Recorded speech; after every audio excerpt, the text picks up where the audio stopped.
Hey everyone, it is your loan officer, Andrew Gallegos here with New American Funding. Wanted to make a video about a rent versus own analysis here. We know interest rates are very high. We're looking in the mid to high sevens for some scenarios right now. It's mid-August 2023. And so I just wanted to make a little presentation just showing how I would help a client understand the differences between renting and owning, right? So if we look at this total cost analysis here, I've got a few columns. I've got a rent column in here, and then I've got a couple purchase columns. One purchase column here at 500,000, one purchase column here at 600,000. Both of these are a 3% down conventional 30-year fixed loan. And I'm assuming the rent that the client is paying is $23.80 a month.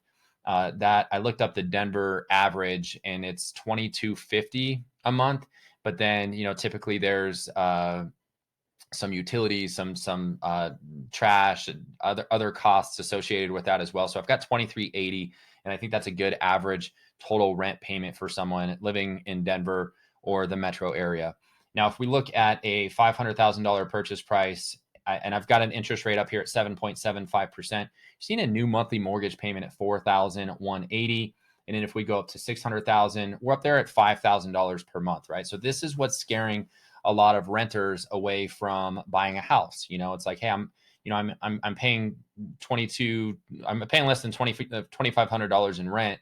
Why would I jump up to 4,000 or 5,000 a month? And that's definitely an understandable, feeling and in conversation that we're having. That is a big jump in terms of monthly payment. I've got some clients that can afford that payment. They can qualify for that much, but they don't want to. They're waiting and kind of putting things on hold. They want interest rates to go down. We need to make sure that we're having the conversation about what happens if interest rates go down tomorrow. Well, that same $500,000 house is now going to be worth, $600,000, $700,000, depending on how low those interest rates drop. I don't expect a huge drop like that. I think it's going to be gradual. But we do need to understand that if interest rates drop due to the inventory problem that we have in the state and all across the country, home prices are just going to go up because of the inventory. So we do need to talk about just some of the benefits of buying and making sure that buyers are understanding exactly what what the implications of their decision are if they decide to rent instead of purchasing. So we are going to break down a few things here. The first one is the tax benefit that you get when you purchase a house. So there's certain write-offs that you get. I did a little PowerPoint presentation for a company earlier this year, and the way that we calculated is we said if you're in the 22% tax bracket, so if you make between $41,000 and $81,000 per year, your average monthly savings would add up to about $400, assuming a $400,000 purchase price.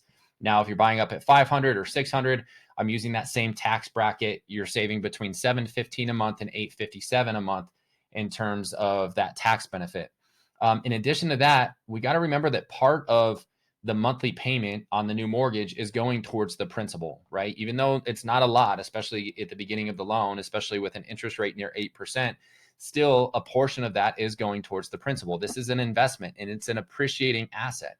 So, we're going to go to a net monthly payment here after our tax benefit and our principal paid are taken into consideration. And it's a lot closer to, what they might be paying for rent. It's still more, but, we want to make sure that we're taking into consideration the principal paid and the tax benefit. We also want to make sure that we're taking into consideration the net worth, short-term and long-term. And a big piece of that equation is the equity. So we know that homes in all across the country, really, but in Colorado as well, they appreciate, year over year. I'm going to jump back into, some appreciation statistics here. And this is from earlier this year, but on average, the U.S. housing market has seen a price appreciation of 4.4% annually since 1991. High demand and low supply have accelerated the price growth. During COVID, we saw the crazy jump up to 19%.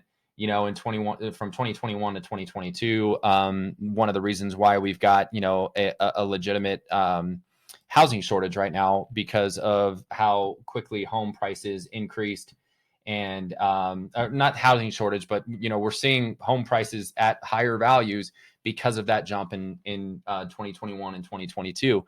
Now, on on this breakdown that we're looking at here, I've got an appreciation rate of, let me just double check here. I think it's 4% is what I plugged in here.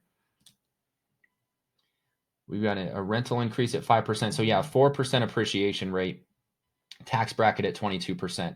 So, when we do the math on that at 4%, year over year, we're getting $20,000 in equity on a $500,000 loan or a $500,000 purchase, and then a $24,000, appreciation rate year over year on the $600,000 purchase. So when we look at the net worth over 15 years, if you're paying rent at $23.80 a month over 15 years, you're going to pay $606,000 in total payments. You're not going to have any principal paid. You won't be getting the tax benefit. You won't own any real estate. You're not going to build any equity. But if you do this on a $500,000 loan or a $600,000 or $500,000 purchase and a $600,000 purchase, we are paying principal, right? We're paying a large amount of it over the next 15 years. We are getting a tax benefit. Our net cost is actually really just either right in line or cheaper on the $500,000 purchase compared to the rent option. The big thing though too is if we do the 4% value or the 4% appreciation on the home value year over year after 15 years, our house is now worth $900,000 if we bought it for 500.